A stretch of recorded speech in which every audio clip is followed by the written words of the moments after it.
Hey guys, what's going on? So today I want to do a video on my iPhone X, but instead of me just regurgitating everything that's already been said about the phone, I kind of wanted to point out some lesser known things about the phone that I may have wanted to know, or maybe you want to know when you're on the fence if you want this or you're going for the 8 or anything like that. So let's take a look.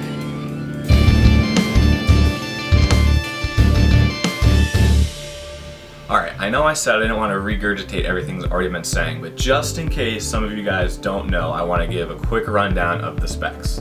So, it is a 5.8-inch OLED screen. The resolution is 2436 by 1126. To have an OLED screen means that each individual pixel has its own backlight, which means in order to have the most true blacks, that pixel is actually off, which is where battery saving comes in, because as you can see with my phone right here, I have a black wallpaper, which means a lot of the LEDs aren't even on and like working right now. Only the ones that have color are on.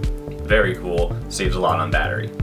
The front has two 7-megapixel cameras that help with the depth for Face ID, more on that later. The back cameras, there are two 12-megapixel cameras, one telephoto and one wide angle, so you can also get really incredible pictures taken off the back of these. And unlike the 8 and the 8 Plus, where one of the cameras is electrically stabilized, both on the iPhone X are electrically stabilized.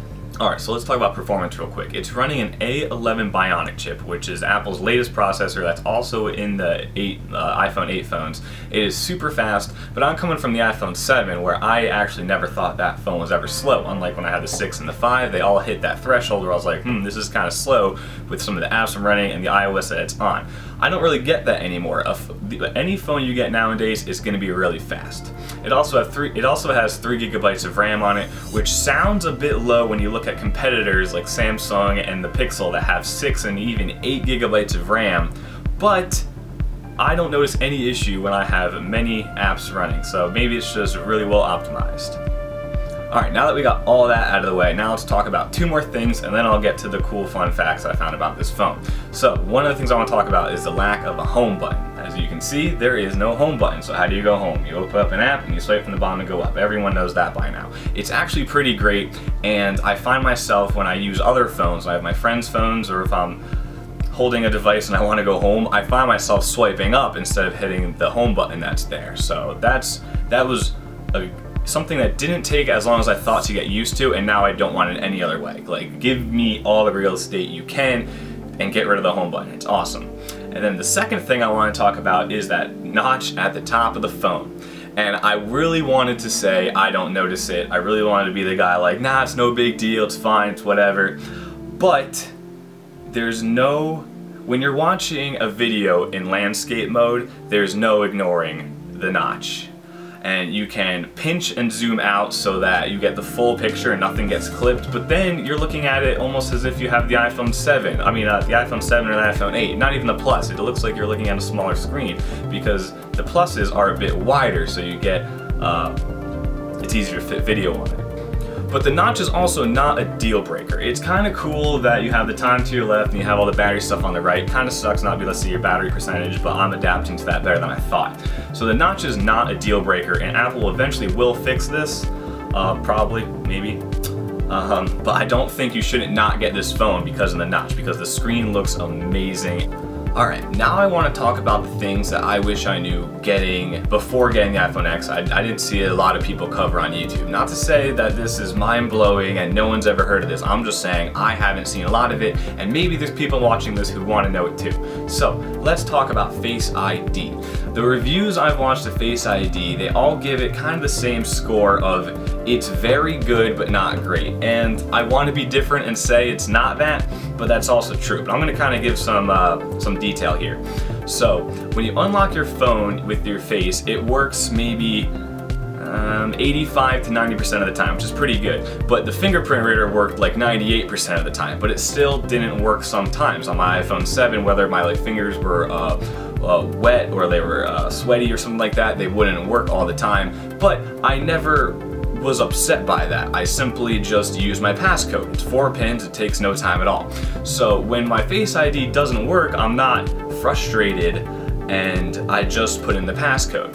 Now, my tip for Apple would be to, when you go into the Face ID, if it doesn't, it almost like, When you lift up your phone, it'll try to use Face ID, and when you sleep and then wake it up, it'll try to use Face ID. But if it doesn't recognize you the first time, it won't try again for a little bit. It's really weird.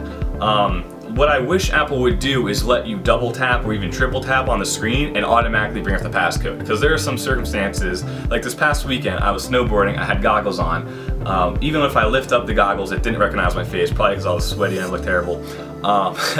But in that scenario, I wish I could use my passcode, because I know Face ID is not going to recognize me, so let me use my code.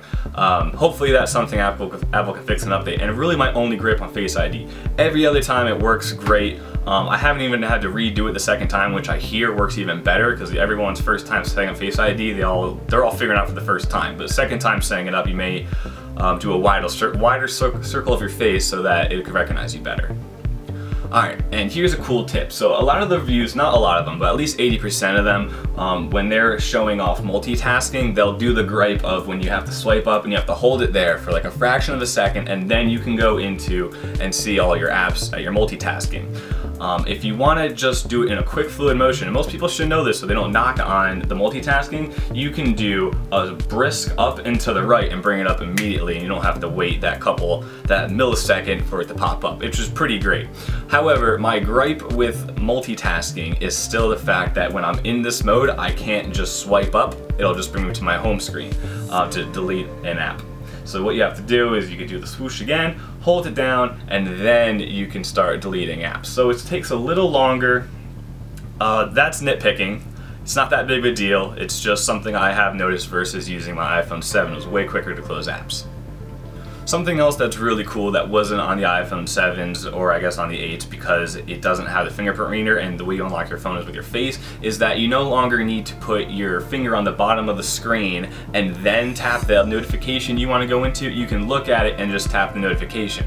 And 80% of the time when it recognizes your face immediately, you just go right into the app and you don't even notice it was even locked. I think that's really cool, and I don't see a lot of people talking about how quickly you can get into the apps instead of having to see the app, tap on it, and then use finger ID, and then you're into the app. It's just a little bit quicker and something I really like. Alright, two more things.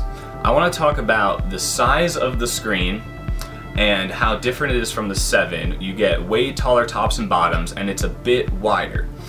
Something I didn't see a lot of comparisons of was people switching from the 7 to the iPhone X. So everyone's comparing the Plus to the X. And the Plus is, you do have the big bezels on the top and the bottom, but the screen is wider, and when you're on web pages, you notice more material is cropped when you're using the iPhone 10 because it's not as wide, so you really don't see as much on the X than you do on a Plus phone, whether it be the 7 or the 8. So that may be something to take into account if you want to see all the content, or if you really got used to that size screen, because yeah, it is taller and technically it's 0.3 inches bigger, but the width is not as wide. And I mentioned it back with watching videos. When you watch it in crop mode, it's not like you're watching it on a 7 Plus or an 8 Plus. You're watching it like you have a 7 or an 8, which kind of can be a bummer if you can't get over that notch and watch videos like that. Alright, and the last thing I want to talk about is how amazing the battery life is on this. So this is another thing that separates me from a lot of people, is because I was coming from the 7 and not the 7 Plus, and the battery on the 7 really wasn't all that great. I would get just barely a day, and if I was a heavy using that day, I'd have to charge it midday. This thing, I have a really hard time of getting it below 50%. Like, I can easily get 2 days out of it. People coming from the Plus phones, the 7 and the 8 Plus phones, they may not notice the huge battery improvement because their battery is bigger as it is, but I still think it is bigger, if not the same. I just think it's definitely worth noting the fact that I could get 2 days charge out of this phone, whereas my other phone I can barely get 1. Alright guys, well that's all I got. I hope you guys maybe learned something new, maybe you didn't. I'm sure you guys will let me know in the comments below. But anyway, I want to thank you guys for watching, and I'll see you guys next time. Peace.